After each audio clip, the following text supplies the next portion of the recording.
অত্যন্ত হৃদয়স্পর্শী এবং শিক্ষামূলক এই ঘটনাটি আল্লাহর রাসূল হযরত মুহাম্মদ সাল্লাল্লাহু আলাইহি ওয়াসাল্লাম এর জীবনের এক উজ্জ্বলতম অধ্যায়, যা তার প্রজ্ঞা ও ধৈর্যের গভীরতা তুলে ধরে। কিন্তু এই ঘটনার শুরুতে যে অপ্রত্যাশিত পরিস্থিতি সৃষ্টি হয়েছিল তা উপস্থিত সকলের হৃদয়ে এক প্রবল উত্তেজনা ও ভয় জাগিয়ে তুলেছিল।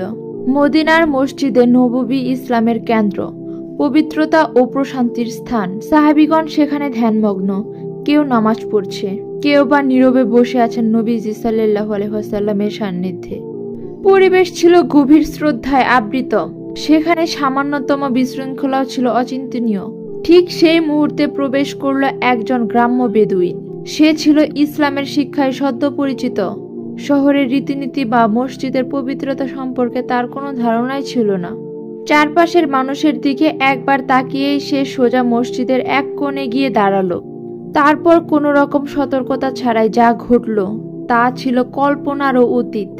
লোকটি মসজিদের পবিত্র মেঝেতে প্রস্রাব করা শুরু করে দিল। এই দৃশ্যটি ছিল মসজিদের পবিত্রতার উপর এক চরম আঘাত।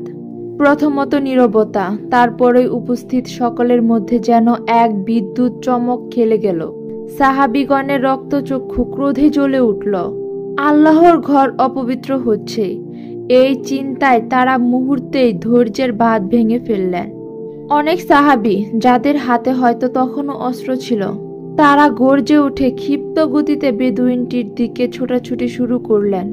উদ্দেশ্য ছিল স্পষ্ট, এই চরম বেয়াদবি ও অপবিত্রতার জন্য লোকটিকে টেনে হিঁচড়ে নিয়ে আসা এবং দ্রুত শাস্তি দেওয়া।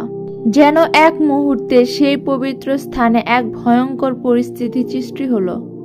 একদিকে চরম ভুলের স্পর্ধা, অন্যদিকে ন্যায় প্রতিষ্ঠাতার জন্য সাহাবীদের অপ্রতিরোধ্য ক্রোধ। সবার মনে তখন একটাই প্রশ্ন, কি হবে পরিণতি? ঠিক সেই চরম উত্তেজনার মুহূর্তে যখন সাহাবীগণের হাত প্রায় সেই লোকটিকে স্পর্শ করতে যাচ্ছিল, তখনই শোনা গেল এক শান্ত কিন্তু দৃঢ় কণ্ঠস্বর, যা সমস্ত বিশৃঙ্খলাকে এক লামহায় স্তব্ধ করে দিল। তিনি ছিলেন দয়ার নবী হযরত মুহাম্মদ সাল্লাল্লাহু আলাইহি ওয়াসাল্লাম। সাহাবীদের ক্রোধ এবং বেদুইনের ভুলের মাঝখানে দাঁড়িয়ে তিনি এক অবিস্মরণীয় আদেশ দিলেন। তিনি শান্ত অথচ কঠিন স্বরে বললেন, তোমরা তাকে ছেড়ে দাও, তাকে বাধা দিও না, তাকে তার কাজটি শেষ করতে দাও। এ আদেশ উপস্থিত সকল সাহাবীদের যেন মাঝপথে পাথরের মূর্তির মতো থামিয়ে দিল। তারা অবাক, হতভম্ব, কারণ নবী সাল্লাল্লাহু আলাইহি ওয়াসাল্লাম এই নির্দেশ তাদের স্বাভাবিক ধর্মীয় বোধের সম্পূর্ণ বিপরীত ছিল। তবে নবী সাল্লাল্লাহু আলাইহি ওয়াসাল্লামের প্রতি গভীর ভালোবাসা ও আনুগত্যের কারণে তারা রুদ্ধশ্বাসে দাঁড়িয়ে গেলেন। এই গভীর ভয়ঙ্কর নীরবতা সেই মুহূর্তটিকে আরো উত্তেজনা করে তুলল। বেদুইন তার কাজ শেষ করল, আর সাহাবীগণ অপেক্ষা করতে লাগলো এই চরম ভুলের পর নবীজি সাল্লাল্লাহু আলাইহি ওয়াসাল্লাম কি সিদ্ধান্ত নেন।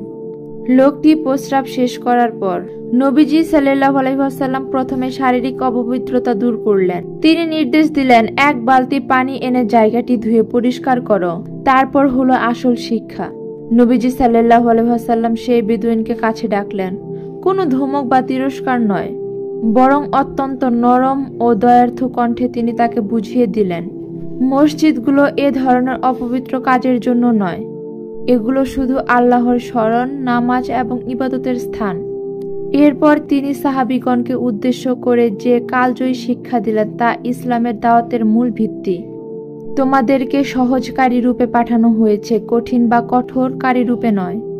এই ঘটনাটি দেখা যে নবীজি সাল্লাল্লাহু আলাইহি ওয়াসাল্লাম কিভাবে চরম উত্তেজনার মুহূর্তে প্রজ্ঞা, দূরদর্শিতা এবং দয়া দিয়ে পরিস্থিতি নিয়ন্ত্রণ করে মানুষকে ক্ষমা ও ভালোবাসার মাধ্যমে সঠিক পথে ফিরিয়ে আনতেন।